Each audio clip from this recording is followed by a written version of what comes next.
গাহৰি পোৱালিখিনিক একদম কোমল চাই দিলোঁ কলপাত না কলপাত বৰ্তমান ডেইলি ব্যৱহাৰ কৰি আছোঁ মাজতে কেইদিনমান ব্যৱহাৰ কৰা নাই তো কি হৈছিল ইহঁতৰ অলপ পাতল পায়খানা হৈছিল অলপ বগা বগা পায়খানা কৰে তো ইফালে দানাও দিয়া আছে যেহেতু মোৰ ঘৰত হাঁহ কুকুৰা চৰাই এইবিলাক আছে বা পল্ট্ৰি ফাৰ্ম আছে তো ব্ৰইলাৰৰ দানাবিলাক আনা থাকে তো যিবিলাক গাহৰিৰ পোৱালিৰ দানা হয় এইখিনি ব্যৱহাৰ কৰা নাই ব্ৰইলাৰ দানা ব্যৱহাৰ কৰি আছোঁ আৰু যেতিয়া নেকি সিহঁতে ফুল ফিডিঙত আহি যাব বা বেছিকৈ দানা খাব তেতিয়া গাহৰিৰ দানা বা চেলাৰ মল চাপৰ এইবিলাক ব্যৱহাৰ কৰিম আৰু বৰ্তমান চাওক কিমান ধুনীয়াকৈ সিহঁতে কলপাত খাই আছে কলপাতটো দিলে ইয়াৰ বেমাৰ আজাৰ কম হয় আৰু মানে যিবিলাক পাতল পায়খানা হয় অলপ অলপ হ'বলগীয়া থাকে সেইবিলাক ঠিক হৈ যায়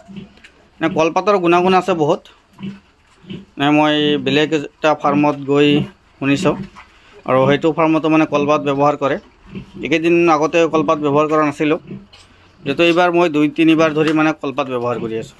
তো পোৱালিখিনিৰ চাইজখিনি চাওক এটা পোৱালি ইয়াত ক্ষীণ হোৱা নাই গোটেইখিনি পোৱালি ঠিকেই আছে এইটো ইয়াৰ 10 দিন বয়সৰ পৰা মানে কলপাত দি আছোঁ ডেইলি এটা কোনোবা দিন দুটা মাজতে 3-4 দিন দিয়া নাছিলোঁ আৰু চাওক একেবাৰে কোমল কলপাত দিছোঁ কিমান ধুনীয়াকৈ খাই আছে তো আপোনালোকেও যদি এনেকুৱা গঁৰালৰ ভিতৰত ৰাখে তেতিয়াহ'লে কলপাত ডেইলি এটাকৈ হ'লেও দিব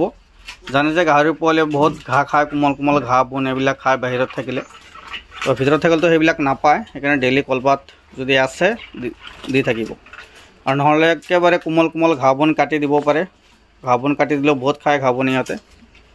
আৰু চাওক কিমান ধুনীয়াকৈ কলপাত খাই আছে আৰু ইফালে মানে ইহঁতৰ বেলেগকৈ দানা দিলে সোনকালে মানে ফিডিঙত আহি যায় মানে সোনকালে দানাবিলাক খায় আৰু ইয়াত মোৰ আৰু এটা আছে তো ইয়াত চাওক পোৱালি দিছে এইটোৱে পোৱালি অলপ বেছিকৈ দিছিল কিন্তু এই গাহৰিটো বহুত বেছি ডাঙৰ আৰু ডাঙৰৰ কাৰণে মানে এইটোৰ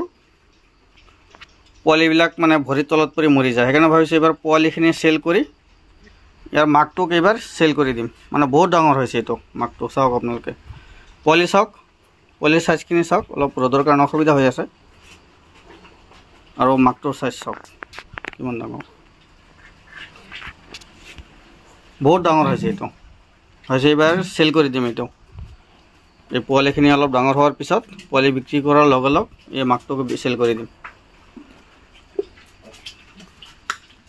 আৰু ইয়াৰ যিটো ডাঙৰ আছিল মাকটো সেইটো বাহিৰত ওলাই দিছোঁ এই তাতে আৰু বাহিৰত ওলাই দিছোঁ সেইকাৰণে মানে এক কলপাত দিছোঁ আৰু অলপ দানা দিছোঁ যাতে সোনকালে ফিটিঙত আহি যায় আৰু ডাঙৰ হ'লে বিক্ৰী কৰিব লাগিব সেইকাৰণে মাকটোক বাহিৰত ওলাই ইহঁতক মানে কলপাত আৰু দানা দিছোঁ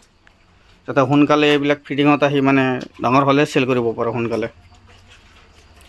চাওক কিমান ধুনীয়াকৈ কলপাতবিলাক খাই আছে আপোনালোকে গাহৰি